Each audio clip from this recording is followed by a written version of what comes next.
यदि आप भी अंग्रेजी पढ़ना चाहते हैं तो आज के इस वीडियो में हम आपको basic to advance zero level से मात्राओं के साथ अंग्रेजी पढ़ाने वाले हैं। देखिए दोस्तों, आपको यदि अंग्रेजी नहीं पढ़ने आती है तो इसकी सबसे बड़ी समस्या है कि आप अंग्रेजी को डायरेक्ट पढ़ना चाहते हो। आप कभी भी बेसिक से यानी मात्राओं के साथ अंग्रेजी नहीं पढ़े हो या ना ही पढ़ने का प्रयास करते हो। आज के इस वीडियो में हम मात्राओं के साथ A to Z आपको अंग्रेजी पढ़ाएंगे, जिसमें आपको कठिन से कठिन शब्दों को आसान तरीके से पढ़ना सिखाएंगे। इसलिए इस वीडियो को पूरा देखिएगा। यदि आप चैनल पर नए हैं तो चैनल को सब्सक्राइब कीजिएगा। वीडियो अच्छा लगे तो लाइक ज़रूर कीजिएगा। चलिए क्लास को स्टार्ट करते हैं। Let start the video. तो चलिए क्लास को स्टार्ट करते हैं। आज के इस वीडियो में हम जो है अंग्रेजी पढ़ने वाले हैं। देखिए प्यारे बच्चों, जब आप अंग्रेजी पढ़ना चाहते हो तो सबसे पहले ये ज़रूर होता है कि आप अंग्रेजी में जो लेटर्स हैं उनको पढ़ो। लेटर्स के साथ साथ मात्राओं को पढ़ो। आपको मालूम है कि अंग्रेजी में टोटल 26 अक्षर होते हैं, 26 लेटर होते हैं। अब हमको ABCD नहीं पढ़ना, हमने ABCD बहुत बार पढ़ लिया, लेकिन जो आपके 26 जो अल्फ़ाबेट होते हैं, जो लेटर्स होते हैं, उनमें से 5 कौन कौन सा A E I O U, ये जो 5 होते हैं ये हमारे स्वर होते हैं यानी वेवल्स होते हैं। और जो 21 आपके जो अल्फ़ाबेट बच जाते हैं उनको जो है हम कॉन्सोनेंट यानी व्यंजक कहते हैं। और इन्हीं का प्रयोग करके जो है हम अंग्रेजी के शब्दों का निर्माण करते हैं, अंग्रेजी के शब्दों को पढ़ते हैं। इसलिए इनको आप ध्यान में रखिएगा, क्योंकि आगे चल के जब हम अंग्रेजी को पढ़ेंगे तो इनका वहाँ पर हर जगह हर बार उपयोग आएगा।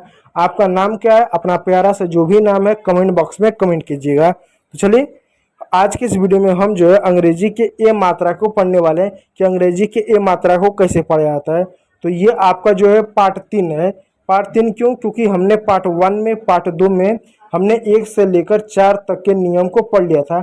आज के इस वीडियो में रूल नंबर 5 को पढ़ेंगे। और रूल नंबर 5 को यदि आप ध्यान दें तो रूल नंबर 5 ये कहता है कि जब ए के बाद, जब अंग्रेजी में किसी भी शब्द में ए के बाद आपको ST मिले या SK मिले तो वहाँ पर ए का उच्चारण आ के मात्रा के रूप में किया जाएगा। जैसे आप एग्जाम्पल तौर पे देखिए दोस्तों, यहाँ पर एक शब्द है MASK। अब हमको नहीं मालूम कि इसको क्या पढ़ते हैं, लेकिन हमको 2 चीज़ें मालूम है। पहला हमको तो ये मालूम है कि ए के बाद यदि SK मिल जाए, ST मिल जाए तो ए को हम आ पढ़ेंगे और आ की मात्रा ऐसा खड़ा डंडा होता है। दूसरा, हम इसको हिंदी में कन्वर्ट करते हैं। जैसे M है तो M को हम म लिखेंगे, ए है तो ए का आ होगा, आ का ऐसा डंडा होता है तो खड़ा डंडा लगा दिए। और अंग्रेजी में मैंने आपको एक नियम प्यारे बच्चों बताया है कि जब 2 कॉन्सोनेंट एक साथ होते हैं तो पहले वाले कॉन्सोनेंट को आधा लिखते हैं। जैसे S और K, 2 कॉन्सोनेंट एक साथ हैं, क्या इनके बीच में कोई मात्रा नहीं है? जब 2 कॉन्सोनेंट एक साथ होते हैं, 2 कॉन्सोनेंटों का पेयर होता है, तो पहले वाले कॉन्सोनेंट को आधा लिखते हैं, आधा पढ़ते हैं। अब ये S है तो S को हम ऐसा 100 लिखते हैं, ये तो पूरा 100 हुआ, तो आधा 100 ऐसा लिखेंगे, ऐसा। तो आधा हमने 100 ऐसा लिख दिया। अब आया के को पूरा लिखेंगे तो के को ऐसा पूरा लिख दीजिएगा, तो हो गया मार्क्स। तो इसको हमने क्या पढ़ा? हमने इसको पढ़ा मार्क्स। तो उसी प्रकार आपका ये हो गया मार्क्स। अब आपका यहाँ पे एक शब्द है, अब इसको क्या पढ़ते हैं? LAST। अब हमको नहीं मालूम इसको क्या पढ़ते हैं, नियम पे रखते हैं। नियम क्या कहता है? नियम ये कहता है कि ए के बाद ST हो, SK हो, तो ए को हम हमेशा आ की मात्रा के रूप में पढ़ेंगे। ठीक है प्यारे बच्चों, तो अब इसको हिंदी में उच्चारण करते हैं।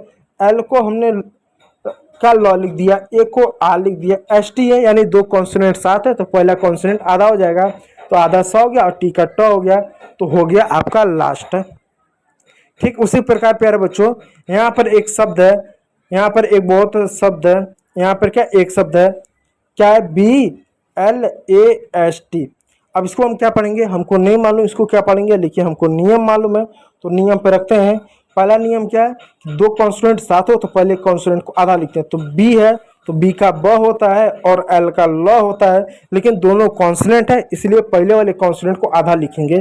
तो बी ऐसा, बी का ब होता है तो पूरा ब हो गया, तो आधा हम ब इस तरीके से लिख देंगे। एल का पूरा ल लिखेंगे।